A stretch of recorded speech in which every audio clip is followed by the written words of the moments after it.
శ్రీ గురుభ్యో నమ. మొన్న ఈ మధ్యకాలంలో మోదీ గారు బంగారం కొనకండి, వర్క్ ఫ్రమ్ హోమ్ చెయ్యండి, అంటే గృహస్థ ధర్మం పాటించండి, విదేశీ ప్రయాణాలు చెయ్యవద్దు అనడం వెనక ఉన్న ఆధ్యాత్మిక రహస్యం ఏంటి?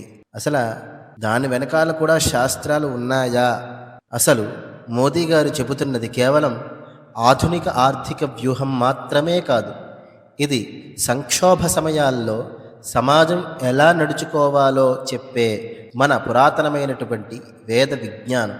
శాస్త్రాల ప్రకారం దేశం లేదా సమాజం కష్టాల్లో ఉన్నప్పుడు పాటించాల్సిన నియమాలను ఆపద్ధర్మం అంటారు. ఆ ఆపద్ధర్మ నియమాలే మనకు మోదీ గారు చెప్పారు. బంగారం కొనడం ఆపండి అంటే అపరిగ్రహం మరియు లక్ష్మీతత్వాన్ని బోధిస్తుంది. విదేశీ మారక ద్రవ్యం బయటకు పోకుండా ఉండడానికి ఏడాది పాటు బంగారం కొనడం వాయిదా వేసుకోమని మోదీ గారు కోరారు. ఇందులో శాస్త్రకోణం ఏంటి? హిందూ ధర్మంలో బంగారాన్ని అగ్నిస్వరూపంగా, సాక్షాత్తు లక్ష్మీదేవిగా భావిస్తారు. అయితే సమాజం లేదా దేశం సంక్షోభంలో ఉన్నప్పుడు అవసరానికి మించి సంపదను కూడబెట్టడం పతంజలి యోగ సూత్రాల్లోని అపరిగ్రహం అంటే ధనవ్యామోహం లేకపోవడం అనే నియమానికి విరుద్ధం.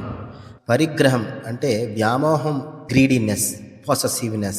అపరిగ్రహం అంటే ధనవ్యామోహం లేకపోవడం. మహాభారతంలో శాంతి పర్వం యందు కురుక్షేత్ర యుద్ధం తర్వాత భీష్మ పితామహుడు ధర్మరాజుకి రాజధర్మాన్ని బోధిస్తూ దేశం సంక్షోభంలో ఉన్నప్పుడు ప్రజల వ్యక్తిగత దాపరికం కంటే దేశ కోశాగారాన్ని బలోపేతం చేయడమే అత్యుత్తమ ధర్మం.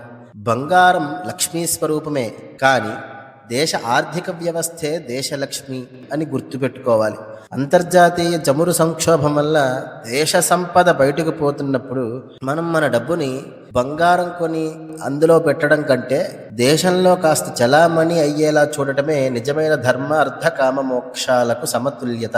ఇంకా రెండవది వర్క్ ఫ్రమ్ హోమ్, గృహస్థ ధర్మము అంటే ఇంటికి పరిమితమయ్యి పని చేసుకోవాలి అని చెప్పారు. దీనివల్ల ఇంధనం, పెట్రోల్ మరియు డీజిల్ దిగుమతులను తగ్గించడానికి వీలైనంత వరకు వర్క్ ఫ్రమ్ హోమ్ చేయడం, కార్ పూలింగ్ లాంటివి వాడడం చాలా మంచిది.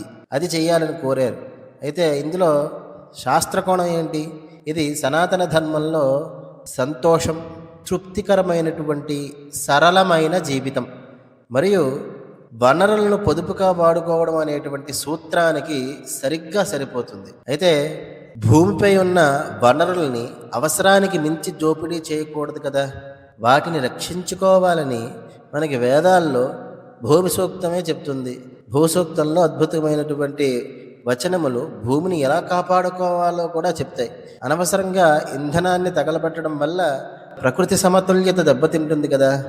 మనం వర్క్ ఫ్రమ్ హోమ్ చేయడం ద్వారా కేవలం పెట్రోల్ డబ్బులు మాత్రమే ఆదా చేయడం లేదు, ప్రకృతి ధర్మరక్షణ చేస్తున్నట్టు లెక్క.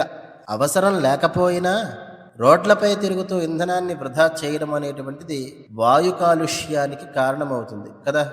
ఇది వేదకాలంలోనే చెప్పబడినటువంటి ప్రకృతి ధర్మానికి విరుద్ధం. ఇంకా మూడవది విదేశీ ప్రయాణాలు వద్దు అంటే అర్థమేంటి?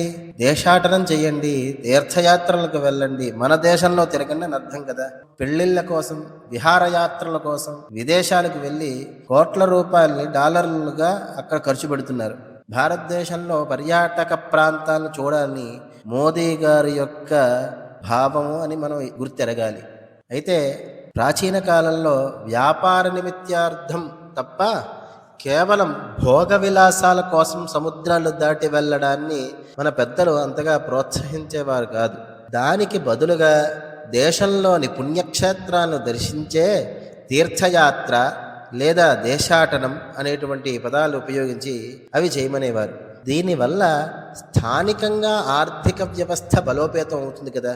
శాస్త్రంలో అంటే స్కాంద పురాణం మరియు శివపురాణం భారతవర్షం యొక్క గొప్పతనాన్ని వివరిస్తూ ఈ పుణ్యభూమిలో ప్రయాణించడం వల్ల మనస్సు పవిత్రమవుతుందని, అలాగే స్థానిక సమాజానికి మేలు కలుగుతుందని పురాణాలు చెబుతున్నాయి. Paris, Switzerland, Thailand, Malaysia, Bangkok అంటూ ఇటువంటి ప్రదేశాలకు వెళ్ళి ధనాన్ని కుమ్మరించే బదులు మన హిమాలయాలు ముందుగా చూడాలి. మన పశ్చిమ కనుమలు ఆధ్యాత్మిక క్షేత్రాలను చూడండి. జననీ జన్మభూమిశ్చ స్వర్గాదపి గరీయసి అంటే ఇది. విదేశీ విలాసాల కంటే మన స్వదేశీ సంస్కృతిని, ప్రకృతిని అన్వేషించడం వల్ల మానసిక ప్రశాంతతతో పాటు దేశానికి పెద్ద సేవ చేసిన వాళ్ళు అవుతాం. అయితే విదేశాలకు వెళ్ళొద్దంటావా అంటే కాదు. ముందు మన భారతదేశంలో ఉన్నటువంటి దివ్యక్షేత్రాలన్నింటినీ ముందుగా చూడండి. ఆఖరిగా చాణక్యుడు ఏం చెప్పాడంటే, దేశం సురక్షితంగా ఉంటేనే ప్రజలు సురక్షితంగా ఉంటారు. కాబట్టి మోదీ గారు చెప్పిన ఈ చిన్న చిన్న విషయాలని పాటించడం అనేది నేటి కాలంలో మనం చేయగలిగే అతి పెద్ద కర్మయోగం. శుభం.